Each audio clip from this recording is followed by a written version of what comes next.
Okay, I'm Rick Roller. Tonight, we're going to be working on math.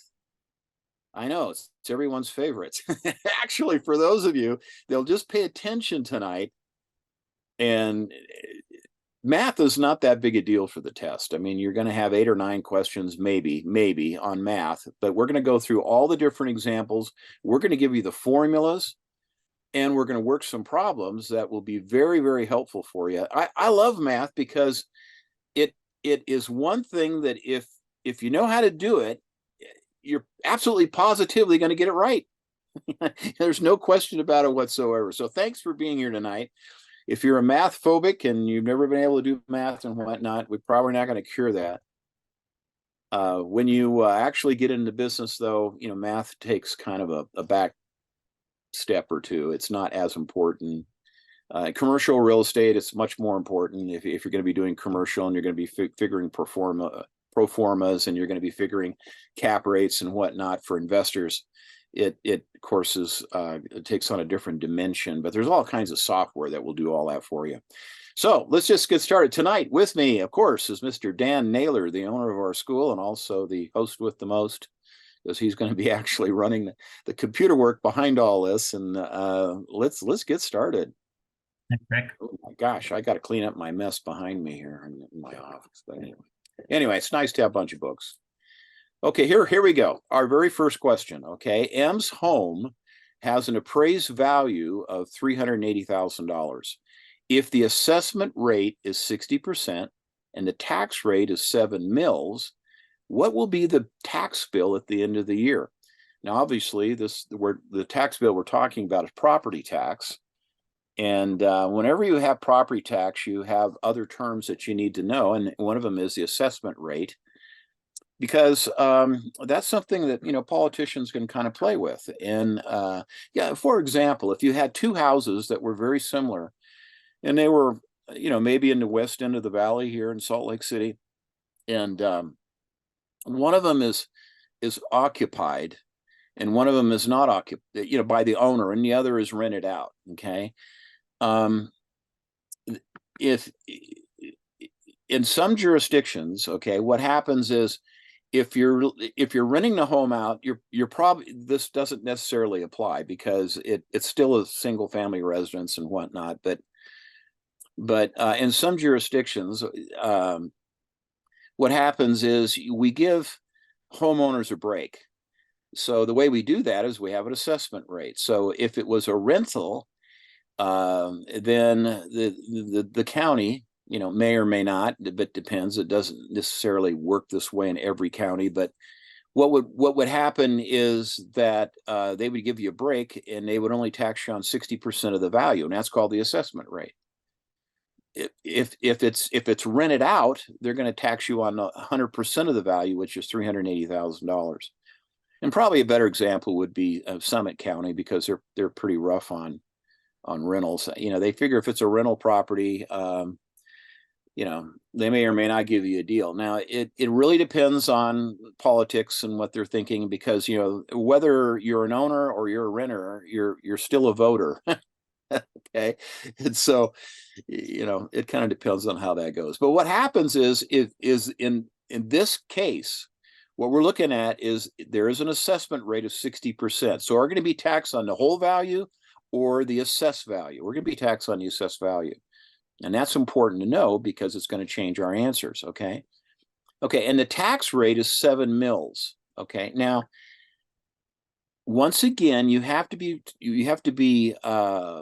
really good on your definitions, because a mil is 1/10 of a cent, 1/10 of a cent. So if it's 7 mils, the tax rate is going to be 0.0. Well, what is a penny? A penny is 0.01, right? But a mil is 1/10 of a cent. So we got to add another 0 on that. So a mil, 7 mils, would be 0.007. 0.007. So 7% of a penny. And so 0.007. Okay, if it's 7 mils. So with that in mind, let's look at some math here. You need to know formulas as well. So let's pull up the next slide. and we'll be looking at a formula that'll help us get to the answer we need.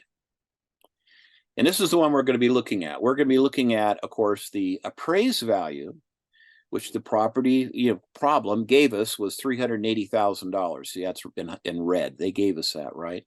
And they gave us the assessment rate, correct? And that's in, well, it's red or orange, depending on how your computer's set up. And then it's 7 mils. Okay, so for the appraised value, we're going to put in $380,000. The assessment rate is going to be 0.60. Got that? 60%. Now notice on the 60% and that percent sign, there's 2 zeros there.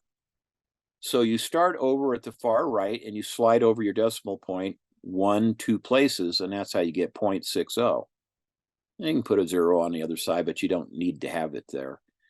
And that would give us the assessed value. In other words, this county is only going to charge you tax on 60% of your assessment rate.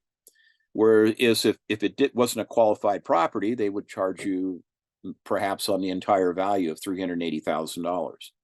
But you get a break, because people are living there or you're living there or whatever. And so it gets a residential deferment or a residential assessment rate, 0.60. And that gives us the assessed value of 60% of 380 equals $228,000. So are you taxed on the whole appraised value, or are you taxed on the assessed value? You're taxed on the assessed value, and that's why we had to do that first step. And this is a real key in math. Many math problems that you're going to see on the exam. I've only seen one math problem ever in all my career of taking the real estate exam. And I've taken it in many states, and I've taken the Utah exam many, many, many times. There's only one problem I've ever seen that was just a one-stepper. Most problems are going to be two-steppers, okay? So our second step is we have a tax rate, okay? And they gave us that tax rate. It was 7 mils. But remember, a mil is 1/10 of a cent, a penny. So it's not 0.07, that'd be 70 mils, okay? It is going to be 7 mils, so it's 0.007, okay? Okay, and now we have another multiplication. So we're gonna multiply, and that gives us our tax bill of $1,596. Okay, it's $1,596, and so we look at our answers, and there it is, answer B. Answer B. That's our first math problem. Pretty straightforward. You start at the top, you work your way down, but you got to know what the formula is. Appraised value, right up there, and then the assessment rate, and the assessed value gives you your tax rate, and then that gives you your tax due. Okay, that works. And that in our answer key is answer B. So let's go to the next question, please. Or do we show that? No, we don't. Okay, all right. So the next question is, this is not the next question. What have you got here going on? Oh yeah, here we go. All right. It is the next question. Jay paid $678 in property tax. Hey, this sounds upside down and backwards, doesn't it? Because we just solved a problem that would tell us what the tax was, and it was at the bottom. Okay, so this is flipped. They're giving us the amount of tax, and they're giving us a tax rate of 2 mils. Well, that's pretty cheap. And the assessment rate is 75%. Okay, so let's throw up our formula again. Only this time it's going to be inverted, because the other one was multiply by the appraised value. That gives you assessed value, and then you had the assessment rate, and then we worked it down. Well, this is upside down, isn't it? See, at the bottom is the appraised value. That's what we're trying to solve for. But the other one was multiply, and to get to this one, if you're starting with the tax, you divide. Okay, so it's the same formula. It's just one's upside down from the other. It's kind of a mirror image and upside down. So what was our tax due?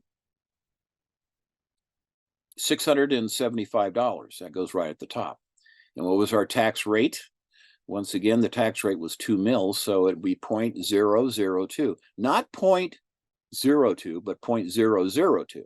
Remember, the other one was 7 mils, and we still had to go 3 places over, didn't we? In order for this to be like in the 2-cent place, it would would have to be 20 mils, okay, which would be interesting. So instead of multiplying, we divide. So we take $675, you put it in your calculator, you divide it by 0.002, and we come up with $337.500. Okay, 337.5. All right, and that is your assessment, your assessed value.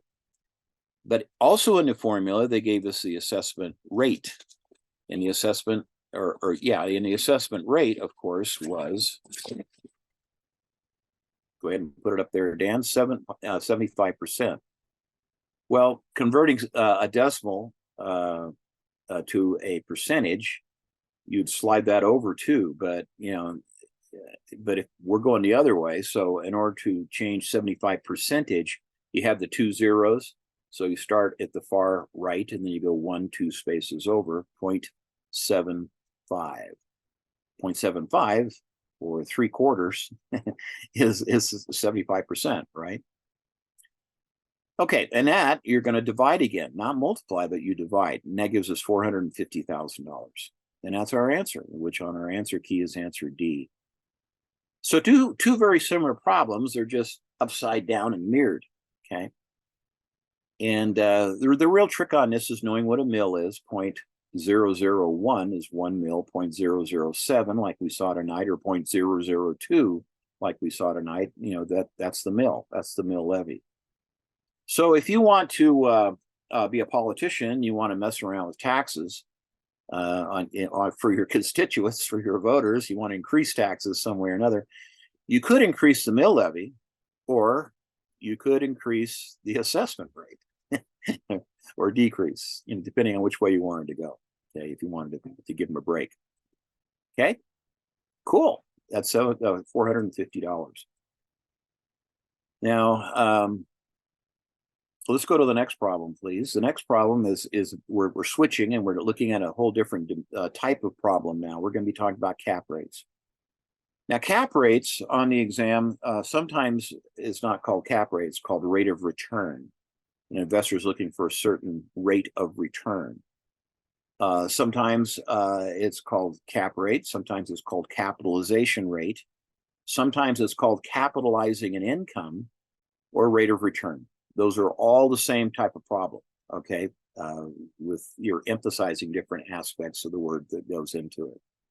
But Kay has an investment property that would like to list, and they currently earn 10 grand a month. That's pretty good, $120,000 a year cash flow gross. And the expenses include $5,000 in maintenance and $300 in tenant improvements. Now, at a cap rate of 6%, cap rate or capitalization rate or rate of return of 6%, what would the listing value of the property be? They're coming to you, they say, go ahead and list our property. Here's what it produces in income, and here are the expenses, and they want you to tell them what to list it for. Okay, so let's throw our problem up here where we have a listing value. That's what we're trying to solve for. So what we've got here is remember, whenever you're talking about cap rate, rate of return, capitalization rate, or rate, like I said, rate of return, it's always annual, annual, annual, annual, annual, annual. Now, what did they give us here? Did they give us annual? Well, it was annual on all these things, right? No, none of them were. They said per month in rent and expenses per month. So the first thing you have to do is you have to annualize everything, or you could work it this way, where we are going to take to come up with our annual rent. We're going to take $10,000 minus the 5 and minus the 3. Why? Because we're looking for net income, and they're giving us gross income.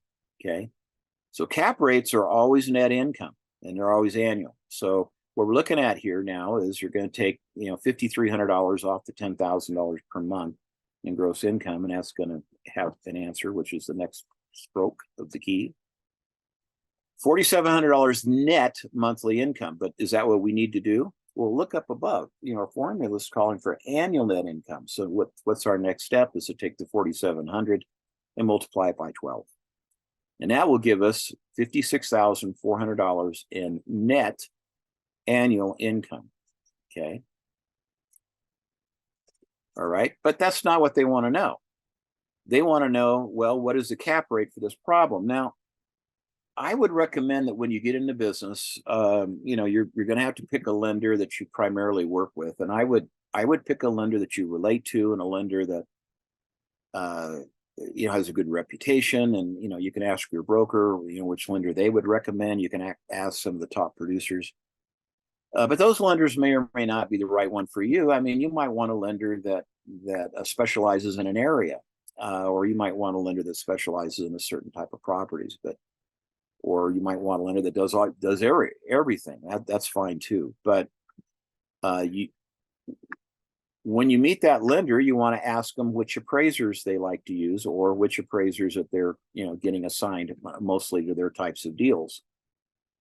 Because you want to take your appraiser to lunch, and that's a roundabout way to get there. But I don't know how, you could call appraisal firms, but they may or may not be working, in your particular area or with your types of properties. Because when you take a lender to lunch, now you don't have to take them to, Lakai or really fancy restaurants, but you can take them to just an average type restaurant, and they'll really appreciate that. But one of the questions you want to ask them is, what are cap rates? I mean, how are you going to find out what the cap rate is? Well, you call an appraiser, because they're the ones that are working with it every single day on properties when they have to come up with, an estimate of value for the lender, particularly if they're rental type properties. So they'll tell you, well, a cap rate that we see in our area is 6%. So where do you get cap rates? You get it from your appraiser buddy. So take an appraiser to lunch, and they're going to have all kinds of valuable things that they can help you along the way. So you want to befriend them. You want an appraiser friend or two. And then they'll tell you what cap rates in that particular area are normally about 6%. Okay. So we're going to take our annual income, which we already figured was $5,600, and then we put our cap rate in. Now notice on your screen, you've got annual income of $5,600, and that was what? Net. And then so that's net. That's the first trick.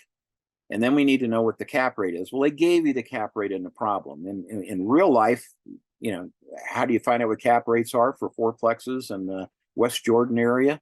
Pick up the phone, you call your appraiser buddy, and he says, oh, around 6%, 7%, 10%, whatever they are. The higher the rate of return, the better investment it is. The lower rate of return, may or may not be that good of a deal, depending on lots of different factors. Okay, so what we're going to do here is to come up with the value. What do we do? Divide the one on the top by the one on the bottom. And that'll give us a value of $940,000, or answer A in my answer sheet. Okay, so what are the tricks? Well, they gave you all the tricks. And the main trick on this one is that it is what type of income, gross or net? It is net income, net income, net income, annual net income. Okay. Okay, cool. That's nice. So let's do another cap rate problem. They're so much fun. Okay, I love these. Okay, P is a property that's making $3,300 net. Ooh, we don't have to worry about that. And annual income. All right, good. Annual, that's good. And net. Okay, great. They want to sell the property. Their agent has found a comparable property that's making $40,000 annually and sold for $1 million. See, this is why having an appraiser buddy is so important. Well, I just appraised one last week. It was, it went for $1 million, and it was making about $40,000 annually net income.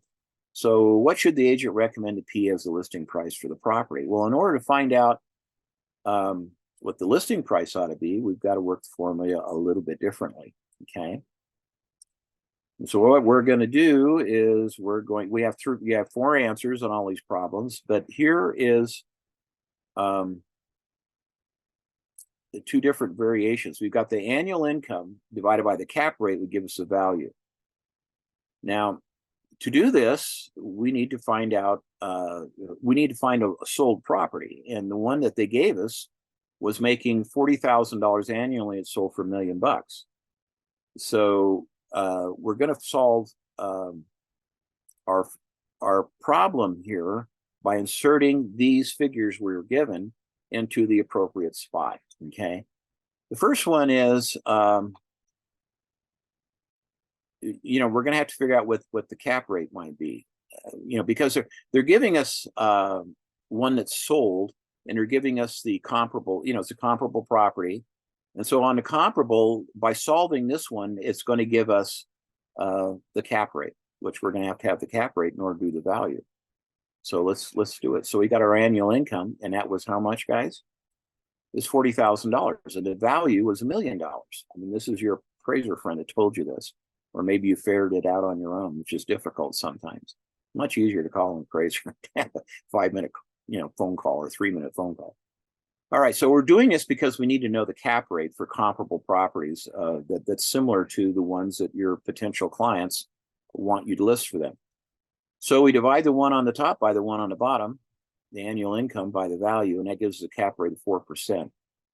Not the most exciting cap rate. The higher the cap rate, the better an investment it is, but it is what it is. And a lot of times we don't buy, particularly single family properties, mainly on the cash flow, the monthly rental. We buy them because they appreciate in value. And so, this house, well, the house I'm living in, I bought many years ago for $180,000, and today it's worth over $9 million. So what the heck? I mean, if you hang on to them long enough, they increase in value. Well, what about the monthly rental income? Was that fantastic? Probably not.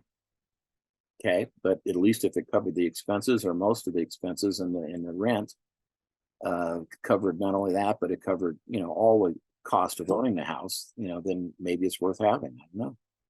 I think so, because things do appreciate in value. I just gave you an example of something going from about 180 up to almost, much higher than that. All right, so let's take another. Now we did all this to get the cap rate, okay? Because now we need to find the answer for our potential clients who came in and said that, well, here's what we're doing on our property. And they gave us that, and the problem was $33,000, remember? And we did that first calculation in order to come up with the cap rate for comparable properties in that area, which is 4%. It is what it is. It's 4%, okay? And so we divide the one on top by the one on the bottom. We divide the annual income by the cap rate, and that which should give us the value. So we put 33, and the value of this property is $825,000. Not bad. Okay. So what do you got to know? You've got to have a feel for these formulas and how they work. And you also have to have the ability to know which formula to use and which direction to go. And that comes from practice. And that's kind of why we're doing it tonight, guys, so we can get practice at it and make it work for you. Okay. Okay, so that's our first 4 problems for tonight. Let's go to problem 5. Problem 5 is an area type problem. When I say area, I mean, length times, width gives you an area. And F is building a new home, and they've laid it out on a foundation which is 30 yards by 15 yards. This is, I don't know if your contractor is going to talk this way to you or not. He's probably not going to talk to you about rods, and he's probably going to talk to you about square footage. Not square yards, but if their home would be but this is the test. Okay, so you got to know this. So we got 30 yards by 15 yards. If their home would be 2 stories, assuming that it's kind of a box, and there's the lower level and top level, and it's not cantilevered or anything, it's just 2-story, and it has a 10-foot vaulted ceiling, which they throw in there just to kind of screw you up. Who cares how tall the ceiling is? How many square feet of living space will they have? When we're talking about living space, we're talking about square footage of the functional areas. Okay, so the square footage, we need to know how many square feet. Okay, so let's set up our problem here. Length times width equals area. Okay, and but Here's the issue. If you look at the answers of this problem, it's all in square feet, which you don't have the answers in front of you, but we have answers A, B, C, and D, and they're all square feet, square feet, square feet, square feet. Okay. So do we want to be messing with yards, or do we want to, might as well turn this into what? Feet. Now, a yardstick, is that bigger than a ruler? A yardstick, yeah. You used to go to R.C. Willey and get these yardsticks, and they were 3 feet. Okay. 3 feet in a yard. And that's cool. And so we're going to multiply 30 and 15 both by 3 in order to get what? Square feet. 30 by 3 is 90 feet, and 15 by 3 is 45 feet. So instead of, doing it by yards, we're going to go right to the feet. Now, obviously, if there's 3 feet in a yard, okay, we're going to have more feet than yards. 30 yards is going to be 90 feet, and 15 yards is going to be 45 feet.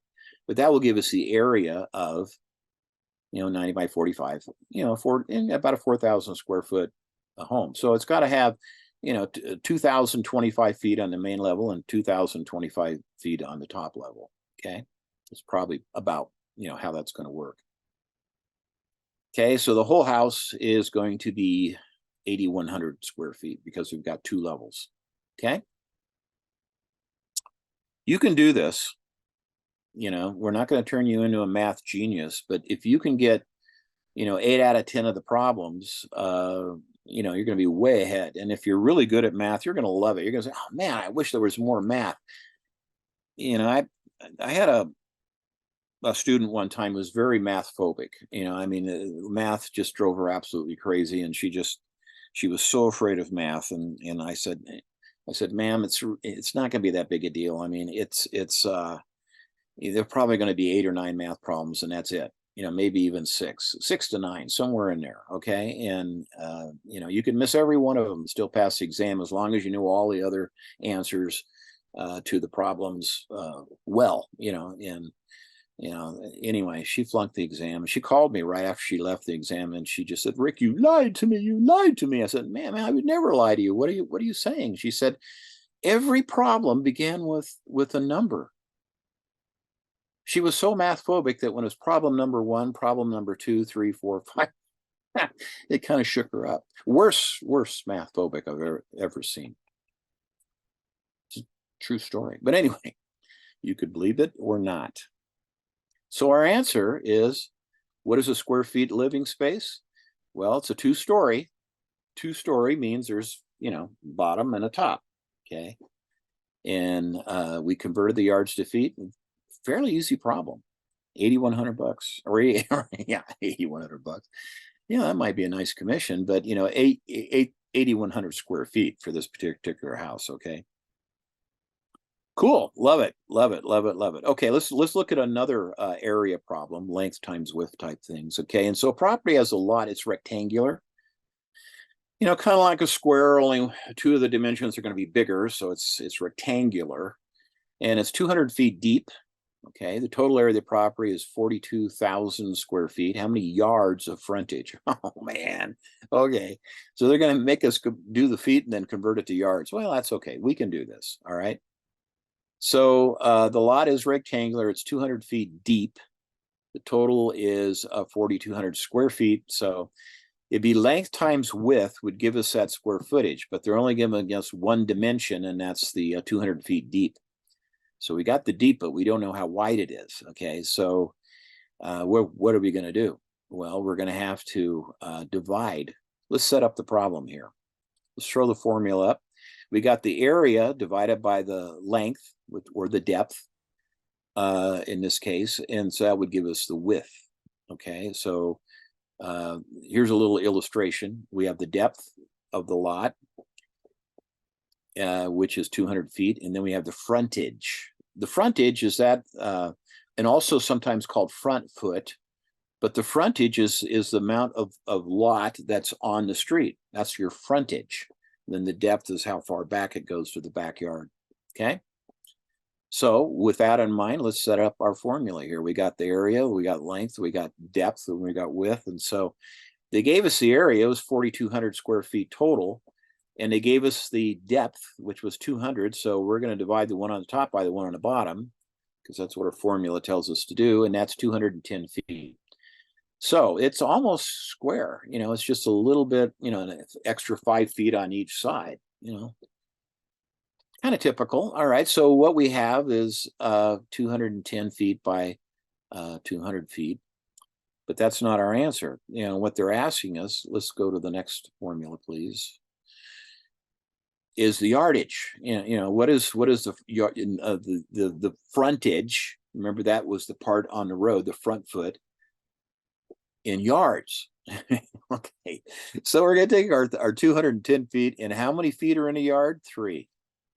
And that R.C. Willey stick, remember, it's fairly long. It's 3 feet. Ruler, it's kind of like this. It's only like a foot. But 3 yards, R.C. Willey, it's going to go out like this. So 3 divided by the 210 gives us 70 yards of frontage. And so we look on our answer sheet, and there it is. And my answer sheet's D. Pick D and you go on. I love math, because if you know how to do it, man, these are ones you're absolutely going to get right. I want you to get 90% of the math right. I'll give you 1 that you screwed up on because you got afraid or something, or you just couldn't remember the formula, and I'd work it anyway. The other thing is you could kind of work them backwards, because and if you're staring at 310 and then all of a sudden it hits you, oh my gosh, that's the footage, and they're asking for yardage. They want to know, okay, and how many feet are in a yard? 3.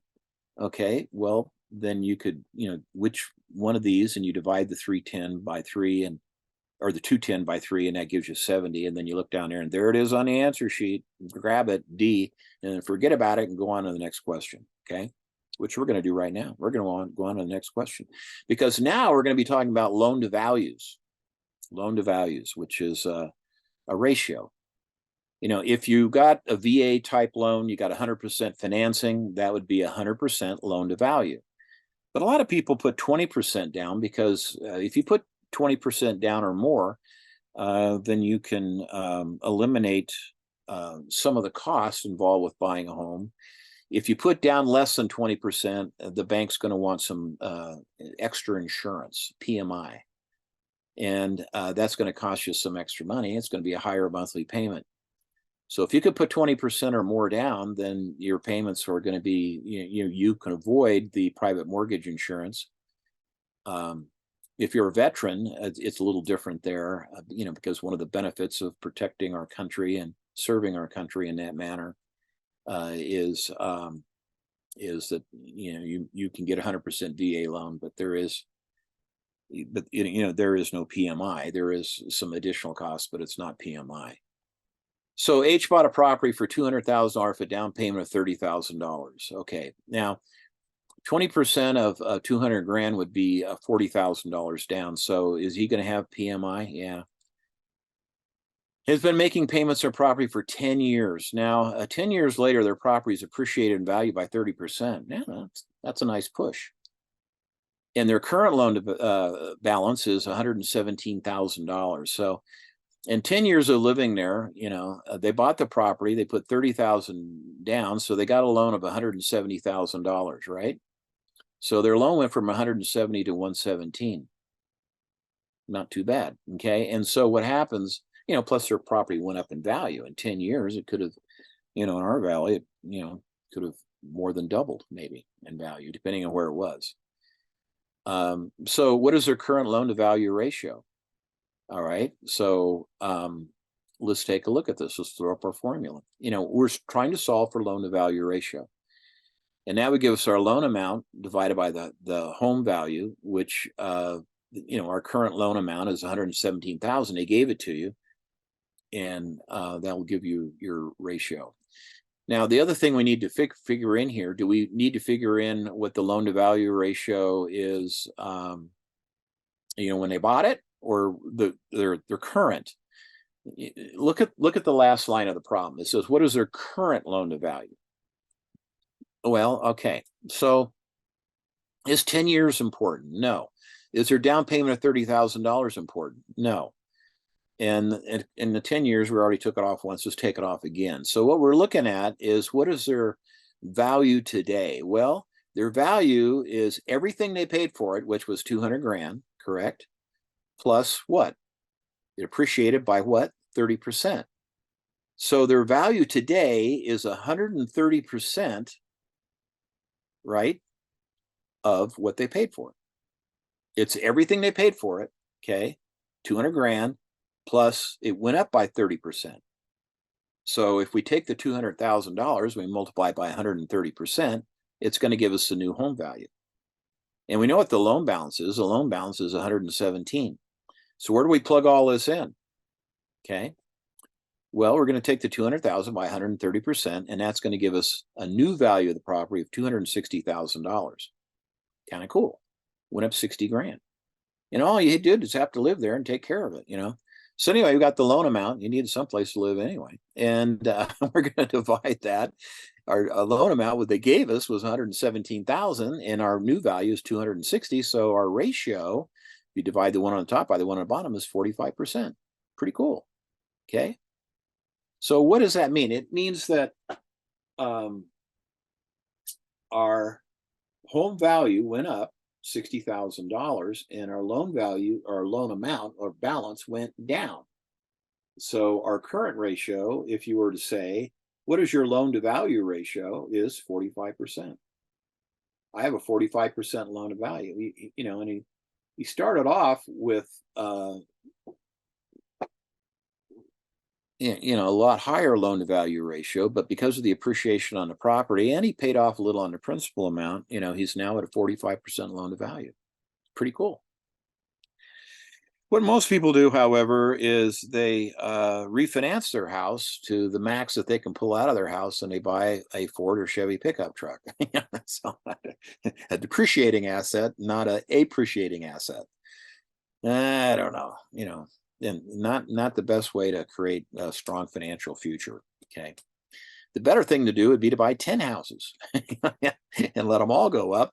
And now they all have, you know, 45% loan to value, and you sell half of those and pay them all off, and then just, you know, live off the rents. You know, I mean, that's one retirement program. You got to do something in real estate. And one of the benefits of any type of job is that, you know, you get immersed in that type of work or that particular product or whatever. You know, if you sell cars, you don't pay retail for cars, you pay wholesale for cars. You know, if you're selling real estate, you know, you find a deal once in a while and you ought to buy it instead of just selling everything. I had an agent come in, one of my brand new babies, and they were so excited. They had their first listing. It was a duplex, and they sat down. We analyzed it. We talked about the numbers and, you know, where they were and the price, and, you know, everything was fine. But I said, you know, this isn't your first listing. You want to buy this property. They said, oh, well, but then I wouldn't get a commission. I said, yeah, okay, fine. Anyway, my son bought it. Still has it today. Anyway, let's look at the next problem, please. C is trying to qualify for a loan, and due to their current credit, they can only purchase using a conventional loan with a maximum of 80% loan to value ratio. So they've got to put down how much, guys? 20%, you know, plus other closing costs, but their loan to value ratio is the max they can get is 80%. If they can make a down payment of 45 grand, what's the maximum value of property that they can buy? Okay, so let's work it. What we got here is we have a maximum loan to value of 80%, and make a down payment of 45. Let's go ahead and throw our formula up here for this. And we're looking at the value of the property. We're looking at the loan amount and the ratios here. Okay. Okay. So the ratio on the loan amount is going to be what? They can get a maximum of 80% loan to value ratio. So if we're looking at the, you know, we're trying to figure out what they could buy, we need to know that they can make a down payment of 45, and that's going to represent 20% of the home value, isn't it? So let's throw some numbers on these problems and see what we can come up with. We've got a 45,000. That's important. 100% minus 80%, because that 80% loan gives us a 20% down payment. We've already been talking about that. Okay. So the down payment and the ratio and the home value kind of stacks up like this. If they can put down a down payment of 45,000 in cash, okay, then we can divide that by 20%. Now, if you're used to using your percent key, that's fine. But if you're not used to using your percent key, you've got to convert the 20% to a decimal equivalent. And the decimal equivalent, you see those two little zeros? Well, in this case, we're going to start at the right again and go over 1, 2 spaces. See their percentage sign has 2 zeros in it with a slash there. So we go over 1, 2. So 0.2 is the same thing as 20%. But unless if you're not using your percent key, if you're just using your normal, multiply, divide, and minus and plus, arithmetic stuff, then we're going to need to take our 45,000 they've got for the down payment, divide it by 0.2. You could call it 0.20. You're going to come up with the same thing, but let's hit it. So that's going to give us a home value of 225,000. And in this market, of course, that'd be a really inexpensive condo somewhere between, Magna and, Wendover or something. I don't know. I mean, it's hard to even find a condo for 225 anymore. But, is that our answer? Is that what we're looking for? Well, what was our question? Our question is, how much house can they buy, right? Well, $225,000. There may be one out there, there may not be. Okay. In which case, you're either going to work with them or not. Remember, the only thing you really have to sell is your expertise and your time. And, if this may or may not work for you, okay, for them. And on my answer key, that's answer B, $225,000. So let's go on to the next problem. Those were our 2 loan to value ratio problems. They're fun to do. So let's now do a percentage problem, right? Yeah, an investor purchases a fourplex for $550,000. Okay.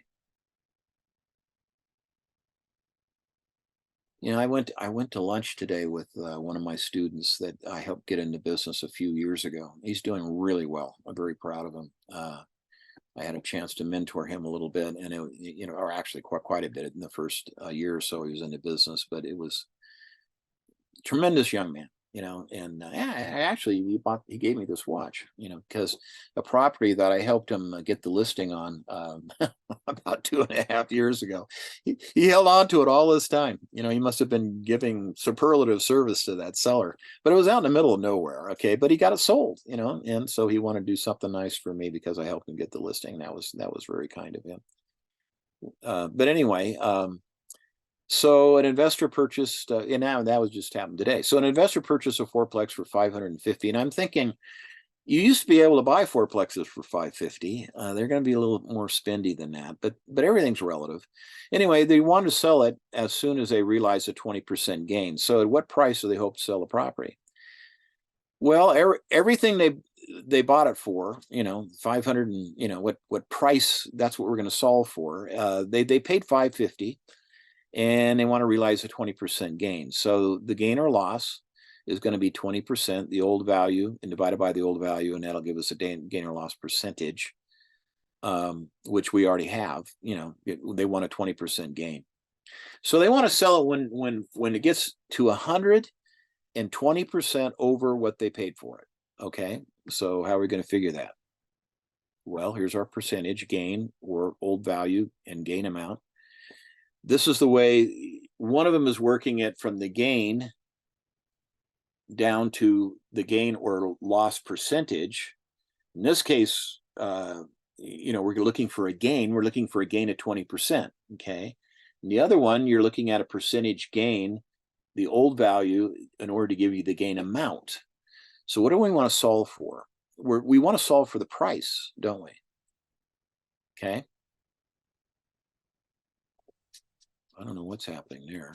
Oh, okay, this is my computer's doing something. Okay, so what we're going to do here is we're going to use percentage gain, old value, and gain amount. So the percentage gain is 20% or 0.2.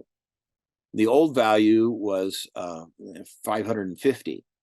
So what we're going to do is multiply the one on top by the one on the bottom, and we're going to come up with $110,000 is the gain amount. So when that value, that the old value was 550, when it gains 110, which would equal a total value of $660,000, that's when they want to sell it to make a 20% rate of return. Now, people buy real estate for a lot of reasons, and one of the reasons is there's a lot of tax advantage. You can shelter your other income because of buying investment real estate gives you the advantage of a tax benefit called depreciation. And what has happened is this house in a period of time didn't go down in value. It actually went up. It went from 550 to 660. Okay, went up in value. And people might say, well, money's worth less. That all factors in as well. But the point is that during that type of ownership, not only did they receive a $110,000 gain, but they also received a significant tax advantage because in investment real estate, you can depreciate the property.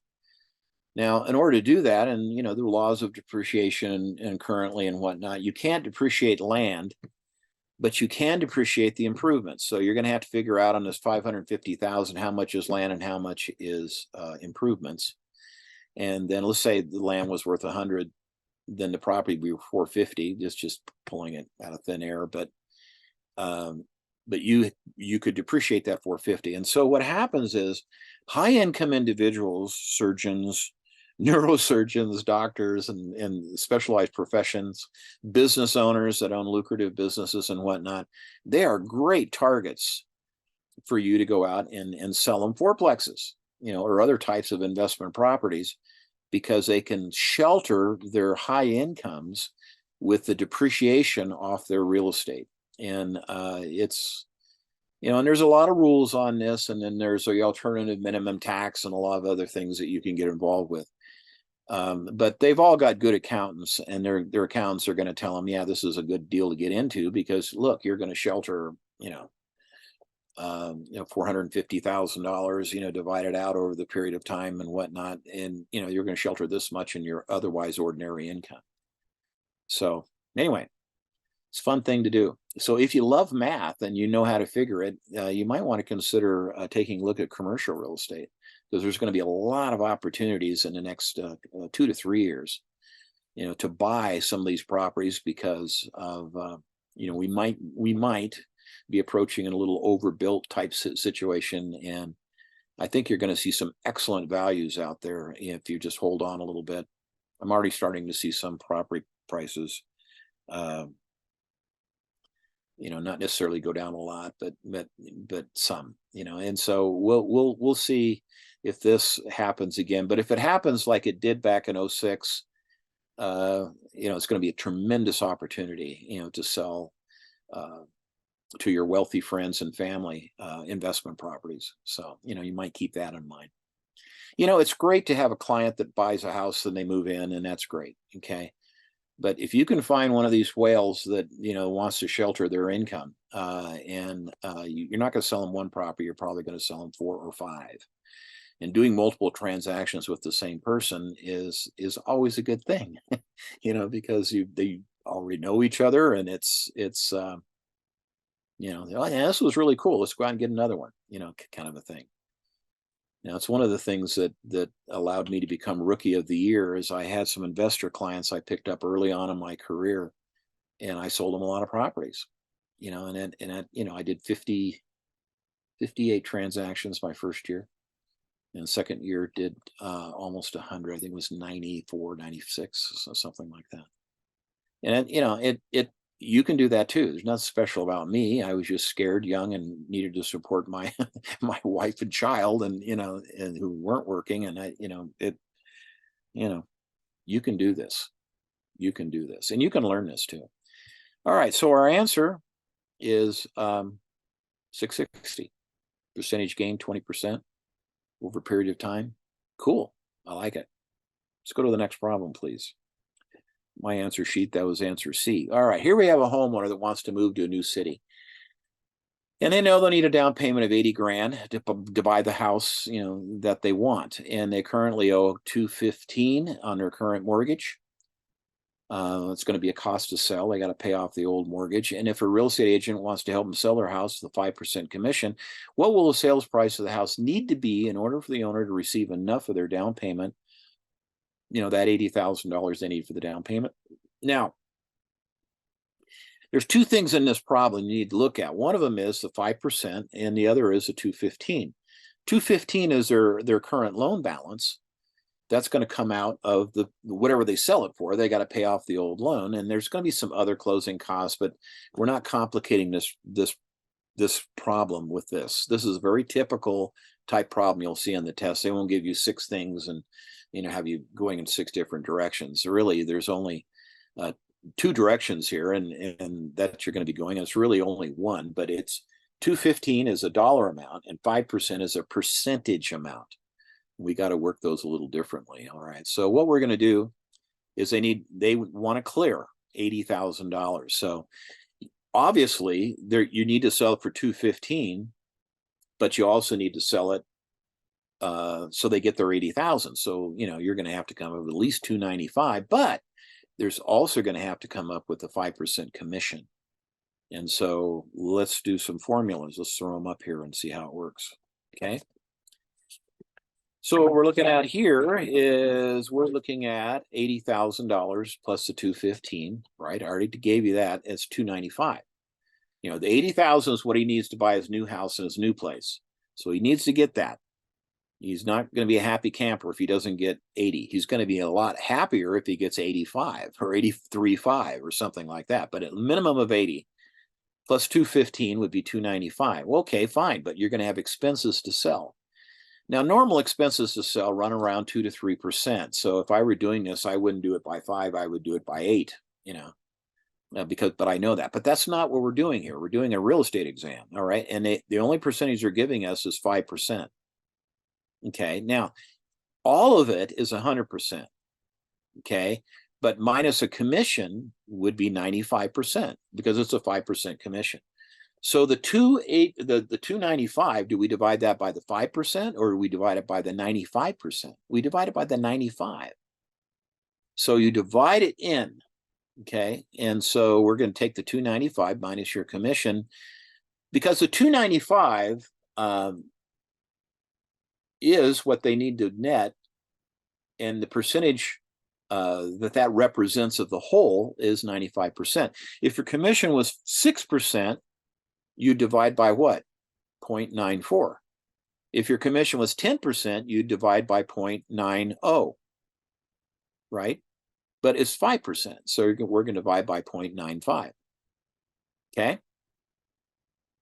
All right, because this is what needs to be left over after your commission. So you got to sell that sucker for no less than $310,527. So if you sell it for $315, they're going to be really happy.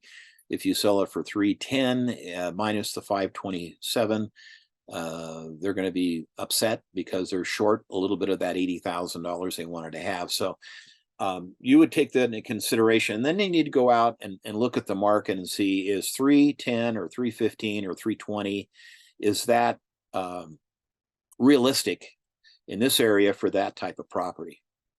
Okay, and that's what you do for a living. Okay.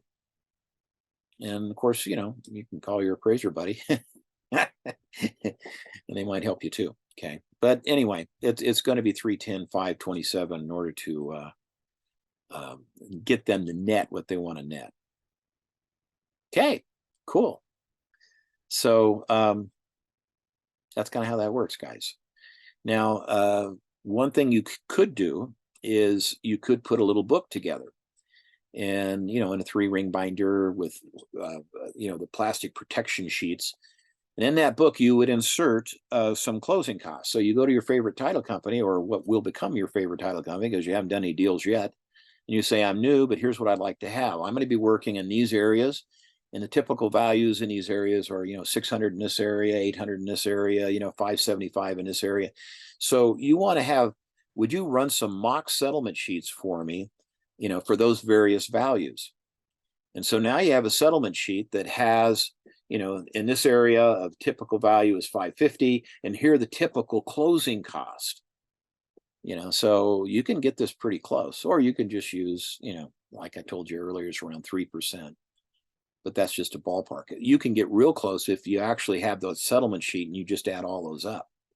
And they do it for you on the settlement sheet. So you could take a look at that and say that, well, if it's going to sell for this, here are typical closing costs. And one of those closing costs, of course, would be your 5, 6, 7, 8% commission, whatever that might be. Okay, cool. If you have any questions on that, call me. Call me after the test, after you pass, and I'll show you how to get set up to get started. Okay. Be happy to do that. As a matter of fact, no, I better not. Anyway, I've got some books I can point you in the right direction in order to start with. And I don't know, if you're really a hot dog and you bend my arm, I might even give you a copy of my basic training manual, which not only did I earn and make and was awarded Rookie of the Year when I started back in ancient history, but over the years I've developed 8 other Rookie of the Years. And they don't do Rookie of the Year anymore. I mean, they may do it within a company. We don't do it at the board anymore. But it's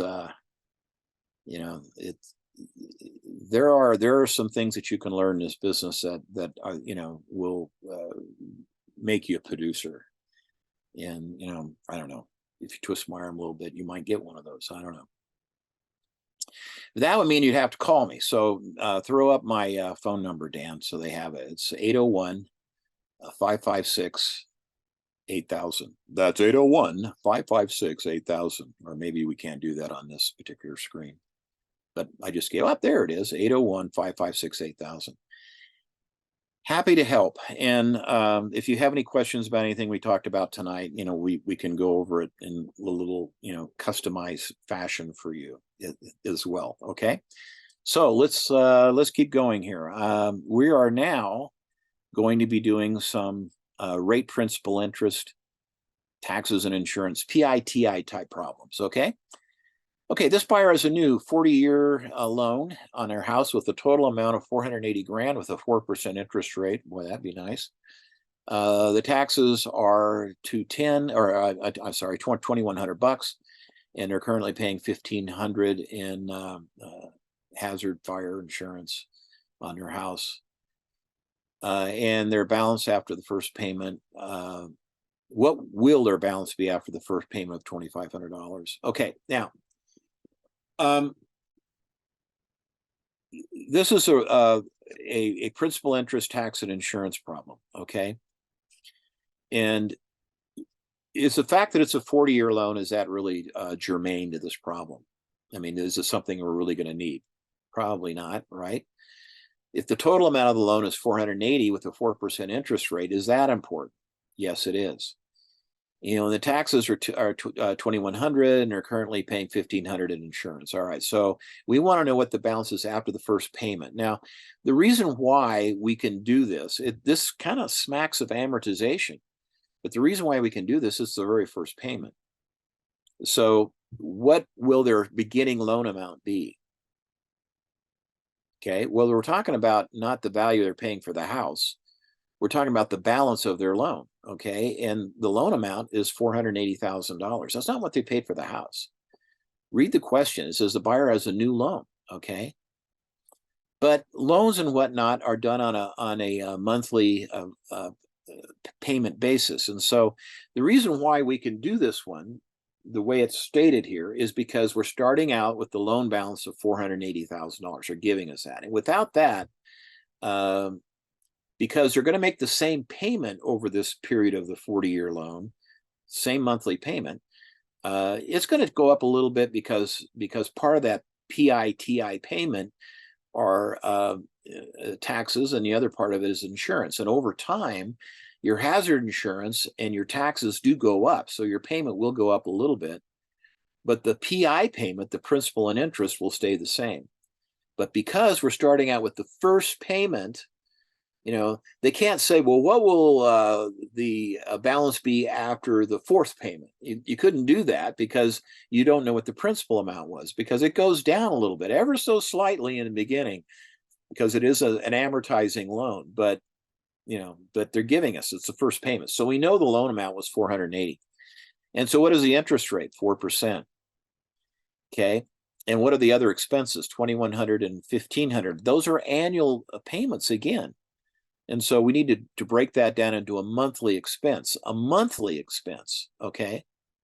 And because our monthly payment is $2,500. All right, so let's take the 1,500 and the 2,100 and let's make that into kind of like monthly expenses. 2,100 divided by 12 is $175 a month in taxes. Our insurance, 1,500 divided by 12 is $125 a month in taxes. So our monthly expenses for taxes and insurance will be $300. Okay, 175 plus 125, right? Now, if we're looking at the loan is going to be a 4% loan, and it starts out, at $480,000. So we take the 4% times our beginning loan amount, which is 480, and that's going to be 19,200, but that's annual, and we need to divide that by 12 for our monthly interest cost for the very first payment will be 1,600. So now we're going to take our PITI and come up with our PITI payment. And we got a $2,500 payment. They gave us that, minus the taxes, minus the insurance, and then minus the interest on the loan. And so that gives us a $600 principal reduction. So after the first payment, we're going to owe not $480,000. We're going to owe $480,000 minus 600, which it will be 4794. Okay, that will be our new balance. Now that's a lot of math and a lot of gyrations, but it's not complicated math. It's really knowing the definition of these things. If it's a PITI payment, that's principal, interest, taxes, and insurance. And in this one, our principal will go down ever so slightly, but it will go down $600. Our total payment was $2,500. And 175 for taxes. We figured that out, because they gave us the figures, but they gave us annual figures, so we had to make them monthly. So 175, and insurance was 125. And because we knew the beginning loan amount, which was 480,000 by the 4%, gave us an annual interest amount. Again, we divide that by 12, and that gave us a monthly interest of 1,600. Now, next month, the payment will stay the same. It'll be $2,500, but the principal amount actually went down to $479.4.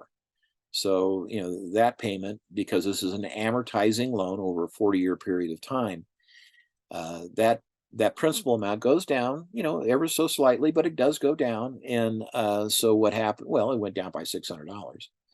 So it pays off over time, but that makes it a little bit more difficult. Oh, this is Colin, one of my students. I'll have to get back to him. It says he's from South Africa. Okay, I'll get back to him a little later. All right, so let's move on. So our new balance is 479.4, and that's what we were solving for. Okay, and I don't know. I guess that would be answer A on my answer sheet. Let's do another one of these. We have a homeowner that has a monthly payment of $1,500. Their next payment includes $1,100 in interest on a 5% loan, but we want to know what's their total loan balance. Okay. So we have a monthly payment of $1,500. Their next payment includes $1,100 in interest. So how much went to principal amount? Well, if it's a $1,500 payment and their next monthly payment included $1,100 in interest, and we're not saying it had anything else in there, so we got to assume that what's their loan balance going to be. And so we're looking at this. Well, the monthly payment now, that 5% loan, is that a monthly interest rate or an annual rate? Well, it's annual. Okay, and so what we're going to do there is we need to take the $1,100, and that is monthly, so that needs to be changed so it matches the 5% annual. All right, so what's 1,100 times 12, guys? Well, it's going to be, survey says $13,200 in annual interest. Okay. So now that tells us that the annual interest was 13.2, and we know our interest rate, which was an annual rate, is 5%. So how do you think we're going to come up with our loan balance? Easy. We're going to take the 13.2, right? And we're going to divide it by the interest rate. We're going to convert the 5% to a decimal equivalent. Remember the 2 zeros on the percentage sign. We're going to move it over 2 spaces. And that's going to give us 0.05, and then we're going to divide 13.2, which is the total amount of interest. Our loan balance was 264,000. Okay. Fun. Math is fun if you know how to work it. Now, if you don't, you can take your right index finger and put it on that computer screen and then rub it up and down real fast between A and D real fast. Pretty soon, A, B, C, or D will become hot because of friction. And that's the correct answer 25% of the time. Okay. Math aficionados, you thought that was funny. All right, the next question, please. Okay, we've got another homeowner. Oh no, that's what we just did. So we're going to do. We're all done, Rick. That was our last question. Heaven's sakes.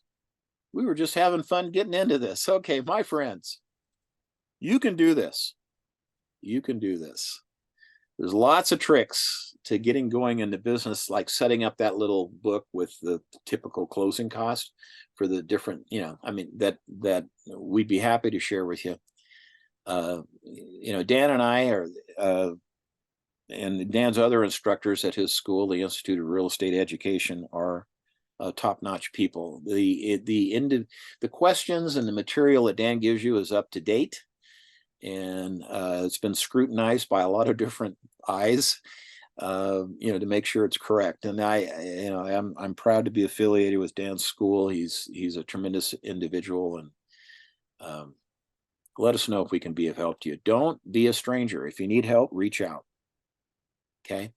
Well, thanks for being with us tonight. Dan, do you want to say anything in closing? Just thank you, Rick, for all your work tonight. Math can be tricky for some, but if we can use techniques that you've taught us today, I think it'll be easier for everyone. Yeah. Yeah. And, for those of you that love math, I don't know where my kids got it, but they're all math savants. It's probably because they're so good at with computers, but I mean, there's so many tools that you're going to have at your disposal. Now, when you walk into the test, you will have a calculator. There's one on the computer, but you don't want to use that one because it's hard to manipulate between the screens. They will actually lend you a calculator, or you can take one with you, but it cannot be any type of calculator that could store information or codes and that kind of thing.